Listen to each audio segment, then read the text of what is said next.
నమస్తే, welcome to our channel. నేను సౌజన్య. ఆంధ్రప్రదేశ్లో రాజకీయ నాయకులు అందరూ కూడా ఢిల్లీ వెళ్తున్నారు, ఒకరి తర్వాత ఒకరు. ఎందుకు, ఏంటి, అసలు ఏం జరుగుతోంది అక్కడ? సో మొదటిగా చంద్రబాబు వెళ్ళారు, తర్వాత జగన్మోహన్ రెడ్డి వెళ్తున్నారు, ఆ తర్వాత పవన్ కళ్యాణ్. ఒకరి తర్వాత ఒకరు వెళ్ళి అక్కడ ఉన్నటువంటి బీజేపీ పెద్దల్ని కలుస్తూ ఉన్నారు. సో ఈ పరిణామాలు దేనికి దారితీస్తున్నాయి, రిజల్ట్స్ ఏ విధంగా ఉండబోతున్నాయి, ఈ అంశానికి సంబంధించి మనతో మాట్లాడడానికి, వారి విశ్లేషణని మనతో పంచుకోవడానికి ఈరోజు మనతో పాటు ఉన్నారు సీనియర్ జర్నలిస్ట్ దుర్గా కుమార్ గారు ఉన్నారు. వారితో మాట్లాడదాం. నమస్తే అండి. నమస్కారం మా సౌజన్య, మన వీక్షకులకు కూడా నమస్కారం. ఆంధ్రప్రదేశ్ రాజకీయ నాయకులు అందరూ కూడా ఇప్పుడు ఆంధ్రప్రదేశ్లో లేరు, తాడేపల్లి ప్యాలెస్లో కూడా లేరు. అందరూ అటు ఢిల్లీ పయనం అయ్యారు. ఫస్ట్ చంద్రబాబు గారు అమిత్ షా గారిని భేటీ అయ్యారు. నెక్స్ట్ అలాగే పవన్ కళ్యాణ్ గారు అమిత్ షా గారిని భేటీ అవుతున్నారు. హుటాహుటిన జగన్మోహన్ రెడ్డి కూడా మోదీ గారిని కలవడానికి అపాయింట్మెంట్ తీసుకున్నారు అన్నట్టు వార్తలు వినిపిస్తున్నాయి. అసలు ఏం జరిగింది ఆంధ్రప్రదేశ్లో? రాజకీయాలకి ఏమన్నా జరిగిందా? దేనికోసం అందరూ ఢిల్లీ పయనం అవుతున్నారు? ఈ పరిణామాలు దేనికి దారితీస్తున్నాయి? రిజల్ట్స్ ఏ విధంగా ఉండబోతున్నాయి?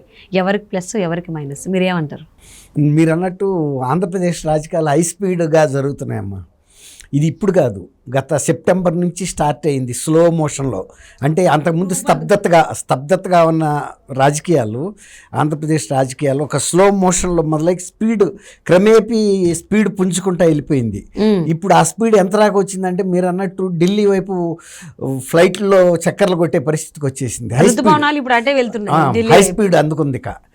అయితే ఒకటి ఏంటంటే, ఇప్పుడు చంద్రబాబు నాయుడు గారు వెళ్ళిన పర్యటనకి, గతంలో ఆయన వెళ్ళిన పర్యటనకి చాలా మార్పు ఉంది. గతంలో ఆయనంతటా ఆయనగా వేరే పనుల మీద అట్లా వెళ్ళారు. ఇప్పుడు బీజేపీ పార్టీ ఆహ్వానం మీద వెళ్ళారు. ఇప్పుడు జగన్మోహన్ రెడ్డి గారు ఇంతకుముందు వెళ్ళిన పర్యటన వేరు, ఇప్పుడు వెళ్ళిన పర్యటన వేరు.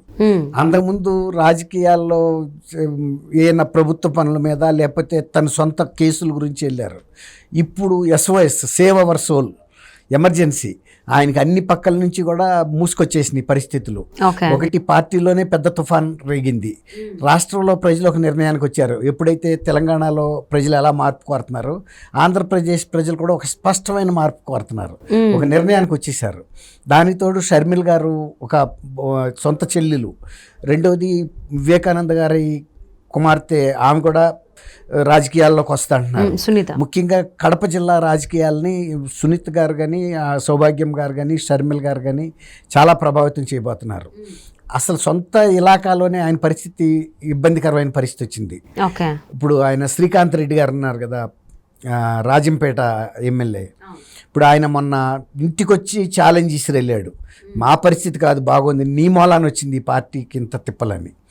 ఒక పార్టీకి ఒక మోనార్క్ అనుకున్న జగన్మోహన్ రెడ్డి గారి మీద ఇవాళ వానపాములు లాంటి పార్టీ టికెట్ రాని అభ్యర్థులు చాలామంది ఇంటి ముందు తొడగొట్టి సవాళ్ళు ఇసిరి వెళ్ళే పరిస్థితికి వచ్చింది. మేము గెలవకపోతే నువ్వే కూడా ఎట్టా గెలుస్తావో చూస్తామని ఒక ఛాలెంజ్ చేసే పరిస్థితికి వచ్చింది. ఇట్లాంటి పరిస్థితిలో ఆయన మ్యాక్సిమం తెలుగుదేశంకి అండ్ జనసేనకి పొత్తు కుదరకుండా చేయాలని అనేక ప్రయత్నాలు చేశాడు ఆయన. ఎట్లయినా సరే ఈ విఫలం చేయాలి అని. అవన్నీ విఫలమైపోయి ఇవాళ బీజేపీని కూడా వాళ్లే కలుపుకుని ఇంకా బలమైన వర్గంగా రాబోతున్నారు. ఈ పరిస్థితుల్లో ఆయనకి ఒకటే దిక్కు ఏంటంటే మోడీ గారు. వీళ్ళిద్దరూ కలిసింది చంద్రబాబు గారు, పవన్ కళ్యాణ్ గారు, నడ్డాని, అమిత్ షాని. కానీ ఈయన కలుస్తుంది ప్రధానిని. అది యాక్చువల్లీ ఇక్కడ ఇంకొకటి ట్విస్ట్ ఏంటి అని అంటే, అది ఎంతవరకు వాస్తవో తెలీదు, బట్ జగన్మోహన్ రెడ్డి గారికి అపాయింట్మెంట్ కూడా లేదు. కానీ హుటాహుటిన ఆయన వీళ్ళిద్దరూ వెళ్ళడం వల్ల ఆయన కూడా ఢిల్లీ వెళ్తున్నారు అనేటువంటి వార్తలు వస్తున్నాయి. నిజంగానే మోదీ అపాయింట్మెంట్ లేకుండా ఈయన వెళ్తున్నారా? ఎందుకంటే February 2 కూడా కలిసేటువంటి అవకాశాలు ఉన్నాయని చెప్పేసి అని వార్తలు వచ్చాయి. అంటే అవినాష్ రెడ్డి బెయిల్ కేసుకు సంబంధించి అది బెంచ్ మీదకి వస్తుంది ఆన్ 5th. సో దానికోసం ఈయన ముందుగానే ఢిల్లీ పెద్దల ఆశ్రయం పొందడం కోసం అని చెప్పేసి అని అపాయింట్మెంట్ తీసుకున్నారని. అదే ఇది అవుతుందా? అసలు ఇప్పటికీ ఆయనకు అపాయింట్మెంట్ లేకుండానే జగన్మోహన్ రెడ్డి ఏ ధైర్యంతో అక్కడికి వెళ్తున్నాడు? ఏం ఆశ్రయించడానికి, ఏం కోరుకోవడానికి? మనం ఒక పని మీద వెళ్ళేటప్పుడు మనకు అక్కడ అపాయింట్మెంట్ ఉందా లేదా అని కాదు, మన అర్జెన్సీ అలాంటిది. అవసరమైతే వెయిట్ చేసైనా కలిసి మన పని పూర్తి చేసుకోవాలి. మనమేం ఆహ్వానించరు, మన అవసరం ఉన్నప్పుడు వాళ్ళు ఆహ్వానిస్తారు. అంటే ఇప్పుడు జగన్మోహన్ రెడ్డి అవసరం మేరకు ఆయన వెళ్తున్నాడు, అంతేగాని ఆయన్ని ఆహ్వానించలా. నువ్వు రా, కొన్ని పరిస్థితులను మనం డిస్కస్ చేయాలని. ఎందుకంటే వాళ్ళకు వచ్చిన నిఘా రిపోర్టుల ప్రకారం వైఎస్ఆర్సీపీ పార్టీ బాగాలేదు. పార్టీ బాగున్నప్పుడు వాళ్ళు తెగతెంపులు చేసుకున్న తెగతింపులు చేసుకుందాం అన్నప్పుడు ఈయన్ని ఆహ్వానించరు కదా. అవును. కానీ ఈయనకి అవసరం వచ్చింది. ఇప్పుడు వాళ్ళు అపాయింట్మెంట్ ఇచ్చినా ఇవ్వకపోయినా వెయిట్ చేసైనా కలవాలి, వెయిట్ చేయకపోయినా గేట్ క్రాస్ చేసైనా, లేకపోతే ఏ లిఫ్ట్లోనో వెళ్తున్నప్పుడు స్టేర్ కేస్ దిగుతున్నప్పుడు, ఒకసారి జగన్మోహన్ రెడ్డి గారు ప్రధానమంత్రి గారు స్టేర్ కేస్ ఎక్కుతున్నప్పుడు వెనక నుంచి వెళ్ళి ఆయన ఫుల్ హ్యాండ్ షర్ట్లో ఉన్నా కూడా వెనక నుంచి మోచేయి మీద గీరాడు. గీరితే ఆయనకి పరిస్థితి తెలిసింది. వెంటనే వెనక్కి తిరిగి సీరియస్గా చూశాడు. అంటే ఒక ప్రధానమంత్రిని ఎవరు కూడా టచ్ చేయరు కదా, సెక్యూరిటీ వాళ్ళు కూడా ఒక సేఫ్, ఒక రెస్పెక్టబుల్ డిస్టెన్స్ మెయింటైన్ చేస్తారు. ఇప్పుడు మిమ్మల్ని నన్ను వెళ్ళినట్టు వెళ్ళి ఇట్ట అంటానికి ఉండదు కదా ప్రధానమంత్రి. ఆయన గోకాడు. అసలు ఏం చెబుదామని గోకాడు అక్కడ. వెంటనే ప్రధానమంత్రి చూసేటప్పటికి సెక్యూరిటీ వాళ్ళు కూడా సీరియస్గా అయ్యి ఈయన్ని పక్క తప్పించేశారు, డిస్టెన్స్కి జరిపారు. అట్లాగే ఇవాళ ఆయన అక్కడ ఉండైనా వెయిట్ చేసి కలవాల్సిన అవసరం ఉంది. అవసరం ఇప్పుడు ఈంది. ఎందుకంటే అవతల ప్రత్యర్థి వర్గం వాళ్ళు ఈయనకి బాగా ఆశ్రయం ఇచ్చిన బీజేపీలోకి వెళ్ళి వాళ్ళ మద్దతు పొందుతున్నారు. వాళ్ళు ఎక్కడికి వెళ్ళాలి? ఈయన మీద ఉన్న కేసులు కూడా చాలా తీవ్రమైన కేసులు ఉన్నాయి. తర్వాత ఎలక్షన్లు రాబోతున్నాయి. ఇప్పుడు కనుక అంటే ఇప్పుడు ఒక రూమర్ ఏమొచ్చిందంటే ఢిల్లీలో బీజేపీ తెలుగుదేశంతోనూ జనసేనతోనూ పొత్తులోకి వెళ్ళినప్పుడు బీజేపీ తన చిత్తశుద్ధిని నిరూపించుకోవటం కోసం మేమేమి వైఎస్ఆర్సీపీ కొమ్ము కాయట్లేదు, వైఎస్ఆర్సీపీ నాయకులు ఏమైనా తప్పు చేస్తే కూడా వాళ్ళ మీద కేసులు బుక్ చేయటం కానీ అరెస్టులు చేయటం కానీ జరుగుతుందని ప్రూవ్ చేసుకోవటం కోసం, తమ సిన్సియారిటీని చిత్తశుద్ధిని ప్రూవ్ చేసుకోవటానికి జగన్మోహన్ రెడ్డి గారిని అరెస్ట్ చేస్తారు అనే ఒక రూమర్ ఢిల్లీలో తిరుగుతుంది. అంటే ఎందుకు తిరుగుతుందంటే ఇది గతంలో ఢిల్లీ లిక్కర్ కేసులో కవితను అరెస్ట్ చేస్తామని డాంబికాలు పలికి ఇక్కడ చివరికి అరెస్ట్ చేయపోయేటప్పటికి బీఆర్ఎస్ బీజేపీ ఒకటే, వీళ్ళిద్దరు కుమ్మక్కయ్యారనే ఒక చెడ్డ పేరు వచ్చి బీజేపీ ఓడిపోయి సెకండ్ ప్లేస్లోంచి థర్డ్ ప్లేస్లోకి వెళ్ళిపోయింది.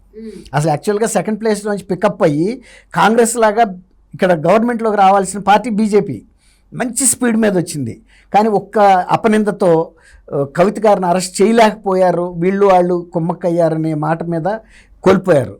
అందువల్ల కనీసం ఈ నష్టం అక్కడ జరగకూడదు అనే ఉద్దేశం మీద అరెస్ట్ చేస్తారనే రూమర్స్ రావడంతో కనీసం కొంతవరకన్నా మినహాయింపు తెచ్చుకుని కొంతకాలాన్ని ఇంకా పొడిగించుకోవటం కోసం ఇవాళ డైరెక్ట్గా మోడీ గారిని అడుగుదామనే ఆశ. ఇప్పుడు అమిత్ షా గారి దగ్గరికి వెళ్తే నడవదు. ఈయనకి ఎక్కువ అనుబంధం ఉన్నది, ఒక దత్తపుత్రుడిగా పేరుంది ఈయనకి. మోడీ గారి దగ్గర అనుబంధం ఉంది. మోడీ గారు హెలికాప్టర్లో ఎక్కితే వెనక సీట్లోకి వెళ్ళి కూర్చునే చొరవ గోకేటువంటి చనువు ఉన్నప్పుడు హెలికాప్టర్లో ఎక్కుతాడు కదా. దత్తపుత్రుడు అని ఎవరన్నారు? నిర్మలా సీతారామన్ లాంటి ఒక ఇంపార్టెంట్ మినిస్టరే చెప్పిందంటే ఆయనకి సెంట్రల్ క్యాబినెట్ అంటే ప్రైమ్ మినిస్టర్ గారి దగ్గర వ్యక్తిగతంగా ఎంత ఇది ఉందో, స్వరం ఉందో చెప్పకనే చెప్పింది. కాబట్టి ఈయన అక్కడ వెయిట్ చేసైనా కనీసం ఇప్పుడు వివేకానంద గారి కేసు ఒకటి తరుముకు వస్తుంది ఆయనకి. ఓ పక్కనేమో ఆమె సునీతారెడ్డి గారు కేసులు కదపమని కోర్టులను వెళ్ళింది. ఇంకా ఈయన మన రఘురామరాజు గారు ఇలాంటి వాళ్ళు పబ్లిక్ ఇంట్రెస్ట్ లిటిగేషన్లు కూడా ఉన్నాయి ఆ కేసు మీద. షర్మిల ఇవన్నీ కూడా మూసుకొచ్చేసినాయి. తర్వాత సొంత పార్టీలో తిరుగుబాటు, అట్లాంటి పరిస్థితుల్లో ఆయన కనీసం ఆ కేసుల విషయంలో అన్న కొంతకాల తోసిపుచ్చడానికి అంటే వాయిదా వేయించుకోవడానికి వేసుకుంటే కొంత రిలీఫ్ ఉంటుంది. అదే కనుక అరెస్టే కనుక జరిగింది అనుకోండి యాజ్ ఏ సీఎంగా జస్ట్ బిఫోర్ ఎలక్షన్స్ పార్టీ ఇంకా కకావికలైపోతుంది. తర్వాత ఆయన ముందు అనర్హుడు అయిపోతాడు ఇది సీఎంగా ఉండటానికి జైల్లో. అప్పుడులో తమిళనాడులో జయలలిత గారిని అరెస్ట్ చేసినప్పుడు వేరే వాళ్ళని పెట్టాల్సి వచ్చింది కదా ఇన్ఛార్జిగా. దాంతో ఇంకా ఈ కేసులన్నీ ఎప్పుడు తేలాలి, ఇంకా ఈ పార్టీ నిలబడుతుందా అనే డౌట్ ప్రజల్లోనూ వస్తుంది, ఎమ్మెల్యేలు ఎంపీల్లో వస్తుంది.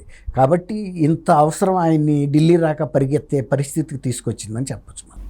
అంటే అపాయింట్మెంట్ లేకుండా కూడా గతంలో కూడా రెడ్డి ఢిల్లీకి వెళ్తున్నారంటే ఆయన ఎంత అత్యవసర పరిస్థితి కాదు. గతంలో కూడా ముఖ్యమంత్రిగా ఉన్నా కూడా ప్రధానమంత్రి గారు చాలా రోజులు 5-6 రోజులు 10 రోజులు కూడా ఇవ్వకపోతే కూడా తిరిగి వచ్చిన సందర్భాలు కూడా ఉన్నాయి అపాయింట్మెంట్ దొరక్క.